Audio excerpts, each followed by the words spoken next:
आवाम नाराज है तनवीर सेठ से।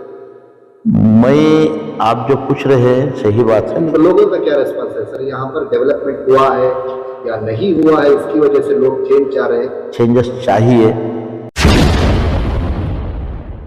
सर बताइए, किन्नार क्षेत्र से यहाँ पर पहले ही तनवीर सेठ कैंडिडेट हैं, जीते हुए हैं 5 बार एमएलए। आप भी यहाँ के एक एस्पिरेंट हैं, क्यों सर एक कैंडिडेट होने के बावजूद भी आपने क्यों यहाँ से एस्पिरेंट? अस्सलाम वालेकुम। मुझे पता है कि यहाँ पर तनवीर सेठ साहब एक एमएलए तकरीबन 3-4-5 बार से जीत कर आए हुए हैं।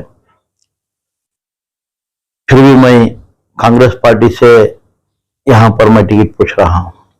पिछले 25-30 साल से पार्टी के अंदर काम करते हुए आया हूँ। मरहूम अजीज सेठ साहब के साथ काम करके हूँ, उनके इलेक्शंस में काम करके हूँ। उसके बाद मरहूम अजीज सेठ साहब की वजह से मुझे कांग्रेस में टिकट मिली थी और कांग्रेस से 2001 से कंटिन्यूस जीत कर आ रहा हूँ। 2004 में मैसूर के अंदर डिप्टी मेयर बनकर काम किया था।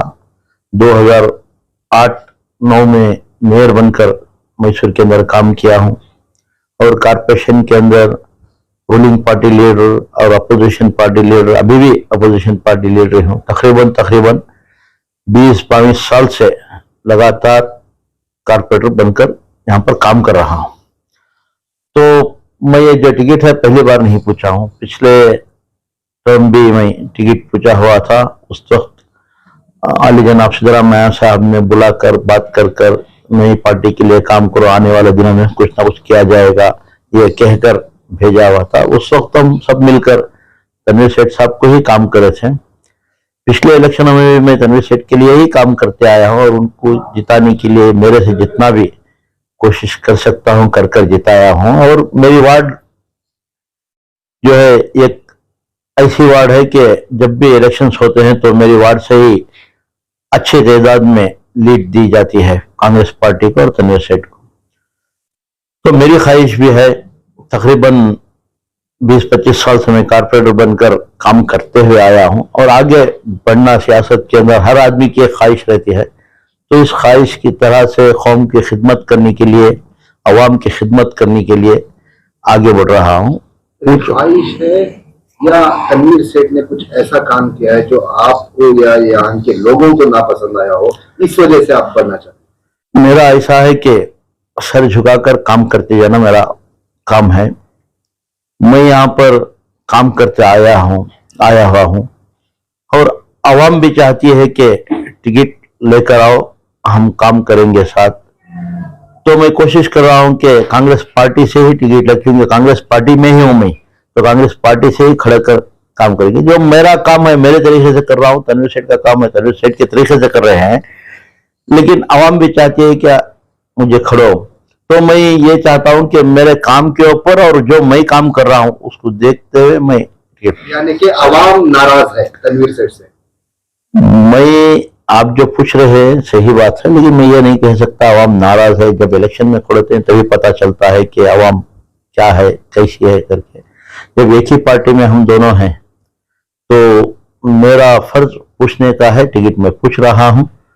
आवाम देना या ना देना आवाम के हाथ में रहता है इलेक्शन आने पर। तो मैं समझता हूं कि अगर बी फॉर्म मुझे दिया गया कांग्रेस पार्टी से तो आवाम मुझे चुनेगी। सर 20 साल से आप एक कांग्रेस पार्टी में काम करते आ रहे हो, 20 साल से एमएलए तनवीर सेठ भी उसी पार्टी के एमएलए हैं, तो क्या खानदानी परंपरा निभा रहे तनवीर सेठ या कांग्रेस आप लोगों को मौका नहीं देगी? सर जब उनके वालिद थे यहाँ पर तब तनवीर सेठ साहब इंतकाल होने के बाद उनके वालिद का यहाँ बाई इलेक्शन हुआ गया था।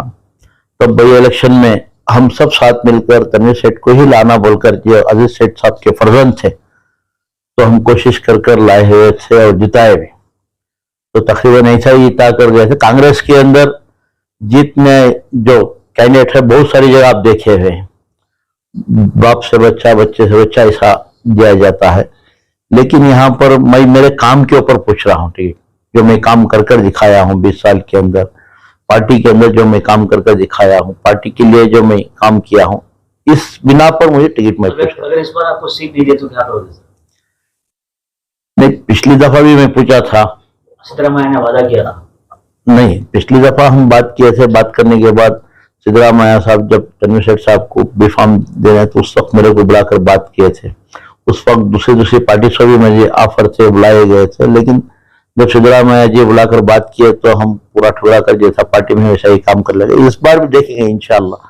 अगर इस बार सिद्धरामैया फिर से आपको वही वादा करेगी? नहीं, हम पार्टी लीडर्स के साथ में बात किया हूँ, DK शिव कुमार साहब से भी बात किया हूँ, सिद्धरामैया जी से भी बात किया हूँ, हाल ही में सुरजीत जी भी मिले थे, उनसे भी बात किया था। तो सबका पॉजिटिव रिस्पांस तो है इंशाल्लाह। देखिए तो सर अगर नहीं मिलेगी तो कौन सी पार्टी से? नहीं मिलेगी तो पार्टी के अंदर हूँ मैं, कांग्रेस के अंदर काम करते आया हूँ, कांग्रेस में ही रहूंगा, दूसरी पार्टी से नहीं करूंगा इंशाल्लाह। तो सर आप यहाँ पर ग्राउंड में शुरू से ही हैं, तकरीबन 20 साल से आप भी यहाँ पर हैं, तो लोगों का क्या रिस्पांस है सर? क्योंकि लोगों के बीच में आप रहते हैं, यहाँ पर जाते हैं आते हैं, मोहल्ला घूमते हैं, तो लोगों का क्या रिस्पांस है सर? यहाँ पर डेवलपमेंट हुआ है या नहीं हुआ है, इसकी वजह से लोग चेंज चाह रहे हैं, वो उसके बारे में बताइए सर। अवाम के अंदर डेवलपमेंट चाहते हैं, अवाम जितना हुआ है उससे ज्यादा चाहती है अवाम, तो इसलिए अवाम कहती है कि चेंजेस चाहिए, तो हम उसके लिए उसकी वजह से मैं कोशिश कर रहा हूँ, करके देखना इंशाल्लाह क्या होता है। आपको कहां तक उम्मीद है सर? इंशाल्लाह इस बार अच्छा ही होगा, ये सोचकर मैं काम कर रहा हूँ। जहाँ तक डेवलपमेंट की आप बात कर रहे हैं, 2.5 से 3 हजार करोड़ रुपयों की लागत से जो अलबदर की सर्कल बनाई जा रही है, क्या वो कब तक मुकम्मल होगी सर? क्या इलेक्शन से पहले उसका इनॉग्रेशन हो जाएगा?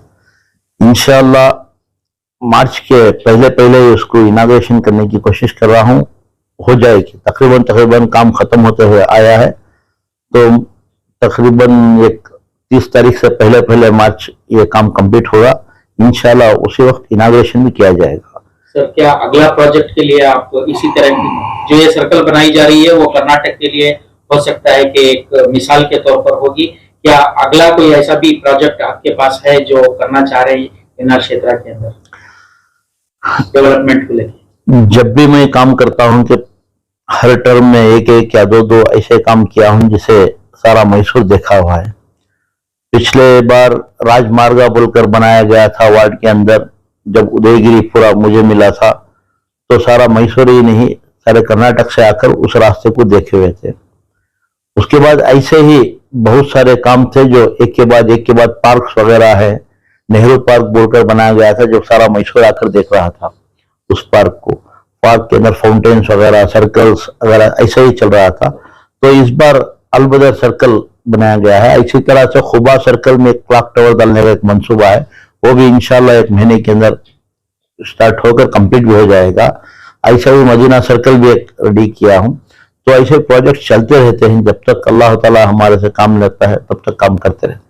सर एनआर कॉन्स्टिट्यूंसी जो है, ये जो 224 कॉन्स्टिट्यूंसी है कर्नाटक के, इसमें जो है बैकवर्ड क्लास है, तो क्या आप एमएलए बनने के बाद इसको डेवलप करेंगे? जरूर इंशाअल्लाह। एनआर कॉन्स्टिट्यूंसी की जो भी है, मैं इसको मॉडल कॉन्स्टिट्यूंसी बनाना चाहता हूँ। एनआर कॉन्स्टिट्यूंसी ऐसी है जिसमें बैकवर्ड क्लास, लेबर क्लास और गरीबा जितने भी हैं यहाँ पर बसते हैं, सबसे ज्यादा यहीं पर बसते हैं मैसूर के अंदर।